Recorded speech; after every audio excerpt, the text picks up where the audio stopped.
Hi, I'm Adin Logan. I'm Logan Bodenhammer. And we are the creators of DayDream. And this is the director's cut, but before you watch this, go to the link in the description and watch our full video over on our dual channel called Dragon Wing Studios. All right, pause. And we're back. Okay, you've watched it now, so we're gonna give you our commentary. There we go. Oh, timing. More timing. Oh well. We reused this logo a bunch of times. It's in most of our projects, so. Yeah. I made it like sophomore year in After Effects. It was a nice tutorial. Simple mask there to show him. Notice the pencil is in color. Whoa. That was a heck of a lot of work.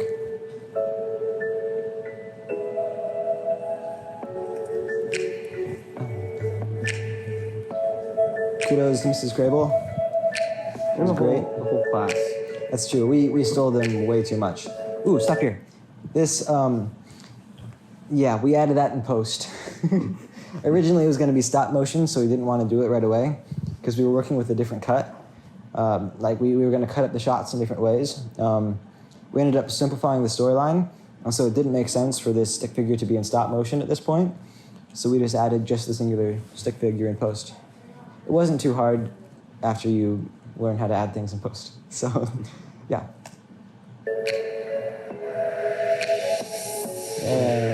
Yeah, so this is where I start my main contribution to the film, and I have animated a lot and modeled. This is all custom models this time. I animated and modeled all of these characters in Blender and did most of the motion tracking in After Effects.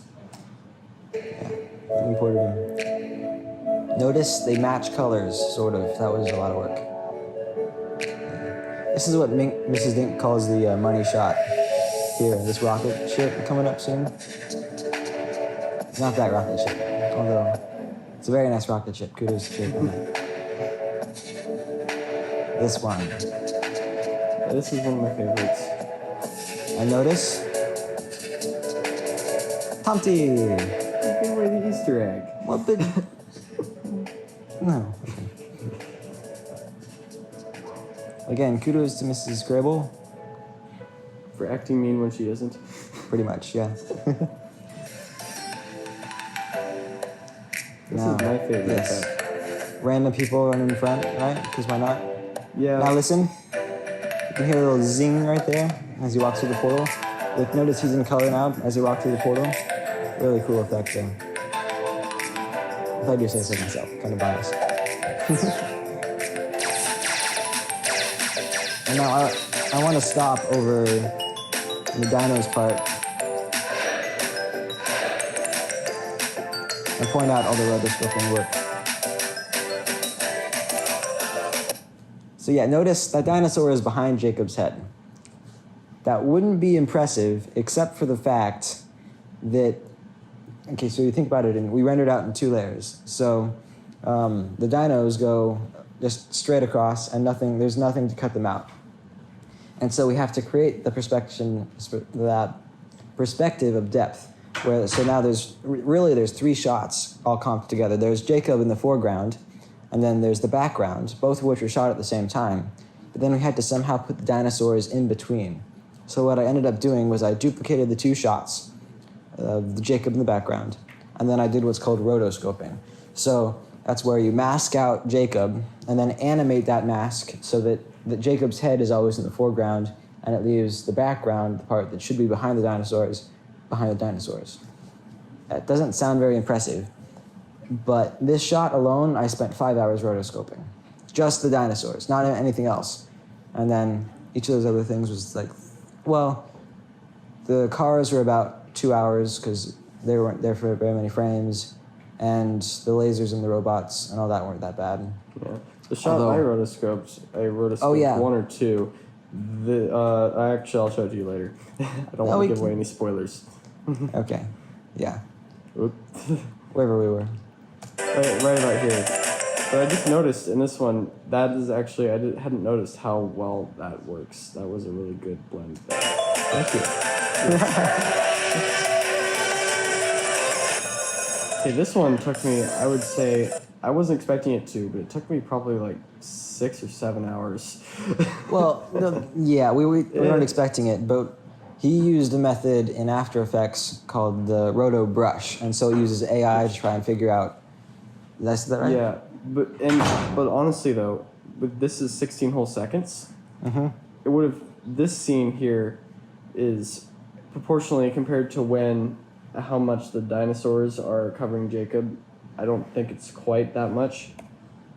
The AI here had to work through 16 seconds.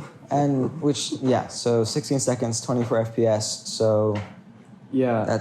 you can do the math. I'll probably put it on the screen above there.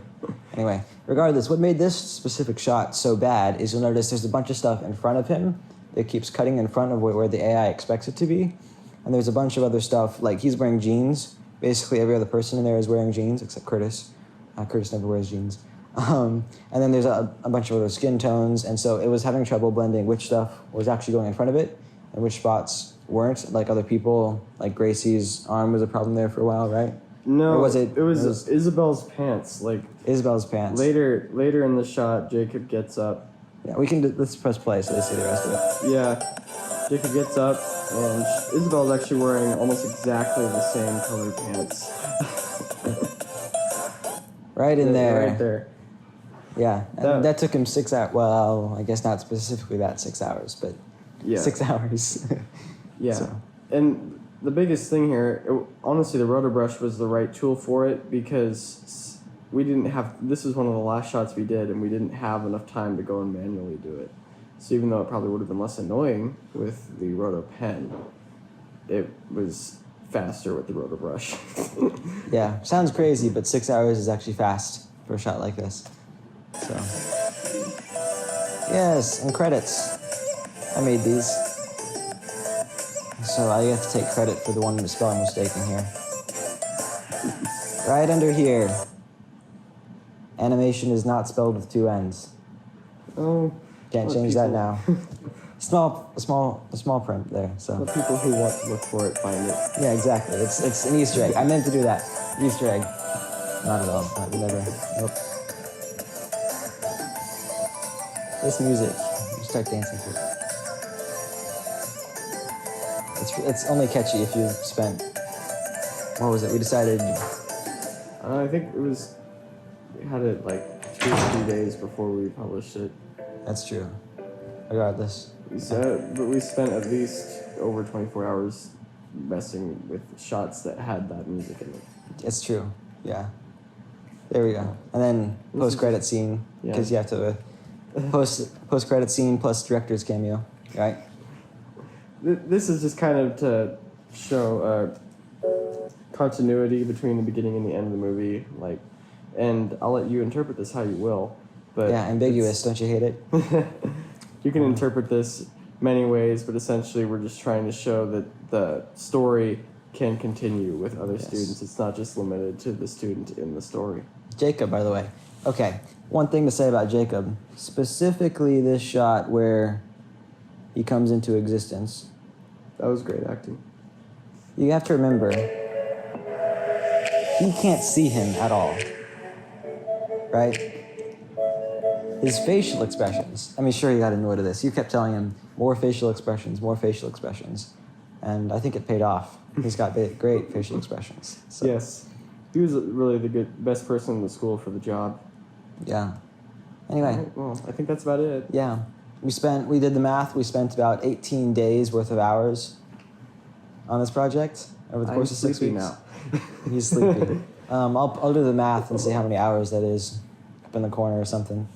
So, yeah. Before we close, I just lost the game.